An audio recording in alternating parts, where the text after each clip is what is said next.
This is one of the first modifications I recommend due to any off-road vehicle, but we are on a 5th gen 4Runner right now, and this is the ARB Differential Breather Kit. Now, one of the main reasons you're going to want this is if you have a stock rear end, which I don't. I have a Curry FF 9-inch rear on my 4Runner. It's the same as an aftermarket one as well. Water can get into the differential housing. You do not want that to happen. Now, how does that happen? It's going to get in through the, well, not through the breather, but you'll have a breather tube like this, right? We got this little tube, and mine, I just literally have stuffed in the frame rail. So it's not the worst spot ever. It's just an open tube, so it doesn't even have a breather on it. So that is not the best by any means.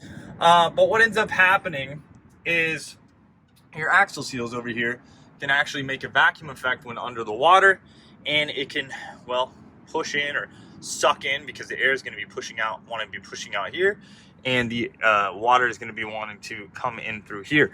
Now, water and differential oil or fluids or whatever does not like to mix. It'll make you a nice little milkshake that you do not want in your differential at all.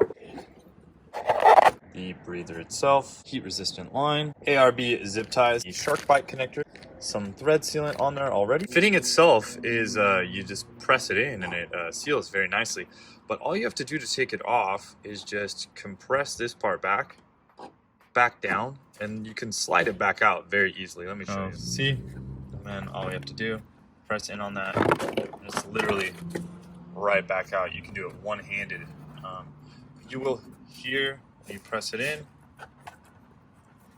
press it until it's solid. It's like that, and then, like I said, on the black part, boom, pop it off, and you're good to go. They're really nice fittings. 2, 3, 4, plus the one it's got in it, 5 ports. We are just going to be doing the rear differential. Now, a lot of people aren't talking. There's a reason we're only doing the rear differential, and that is because the car's front differential already has a breather. Now, this is on a 5th gen 4Runner, mind you. Yours might be different, but we already have a breather up to the back of the firewall. I'll show you guys right here. Also, the transfer case and the transmission itself also has its breather up to the back of the firewall of the car. So that's actually above the airbox. Now, if you needed to get it higher for whatever reason, like if you had a snorkel in the car and you're like actually trying to take water over the hood, which is definitely not recommended, but I guess you could always like run it outside of the car, I don't know, on the or inside the snorkel, but that might get you some weird pressures with the volume of air being sucked through. So I don't know, basically where it's at on the car is good. So we are going to use this guy. We will spin this little ARB situation off, and now we've kind of exposed the 2 screw holes right here, and we can go ahead and use these self tappers and drive those through the car. Now, I'm seeing a lot of people doing this also with pre-drilling the holes, which you can do, but that is a self-tapping screw, so really what's the point, unless you're like really going for precision. This guy, we got a Nitro Gear Pro Billet 9-inch rear end with an ARB locker up there. You can see I have my little airline right there. So we're gonna replace the stock, well, I say stock on this car, the stock breather location, which is right there. Then we are going to mount this little guy right here, which is a little manifold. I went ahead and I put in the plugs for it because we're only going to be running one plug. It's 11 millimeter for mine right here. Twisting it off, if you will, and we will get the new one on there. We're just gonna thread that into the hole. Like I said, hopefully not dropping crap, and hoping that it's the same size thread, which to me feels like it is. Now this one is going to be a 13 millimeter on the shark bite. It's in snug, and we'll start running the hose to the front of the car. As you can see, I have not finished it yet, but I just want to kind of show you the routing. I'm going kind of right through here on the brake lines. We're going to go to a zip tie. I may backfeed this and go over the gas tank this direction, but whatever. I kind of went up here, and then I had a little open spot right here in this little plastic piece, so I'll be clicking it in there and zip tying it up. We are then running kind of up through this area right here above the drive shaft. So we'll zip tie this up out of the way.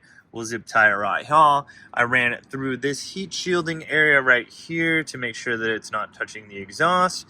And then we're gonna run it with this wiring harness right here, all the way up to the engine compartment. So when I get right up here, you can see we're just kind of gonna follow this guy and we'll zip tie it right around that situation. There's really only one required tool for this installation, in my opinion, and that's these guys right here. Now, these are just from Harbor Freight. These are actually the cheap ones. I think these are like $3.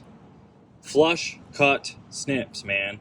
When you're doing zip ties, if you don't have a set of these and you're not cutting your zip ties flush cut, you're doing you, everyone else around you, and I don't know, the world a disfavor by not using these, because you're gonna slice your wrist open and you're gonna die underneath your car next time you work on it.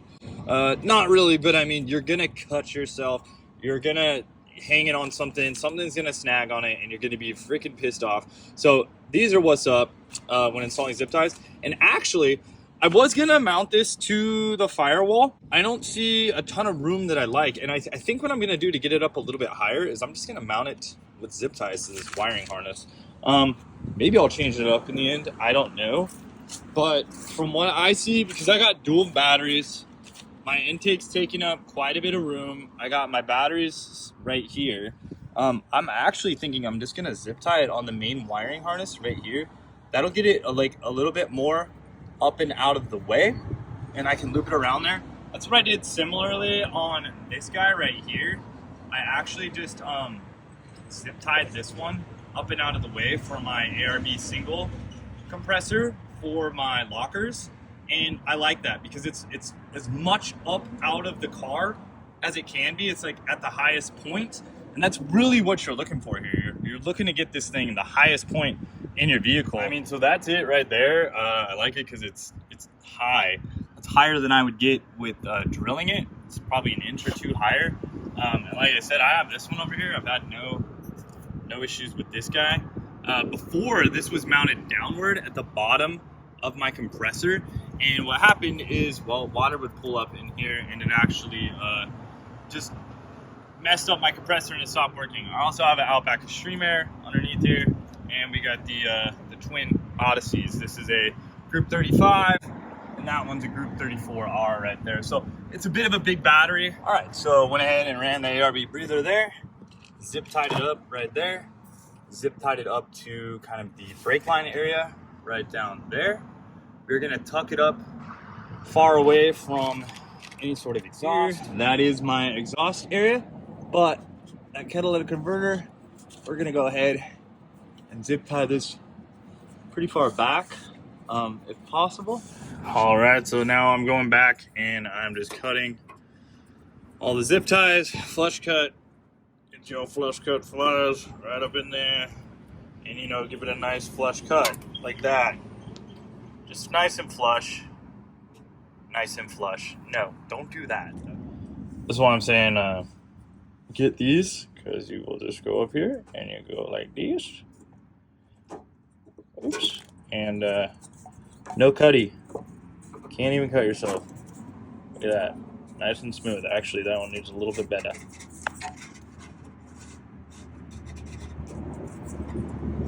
Nothing.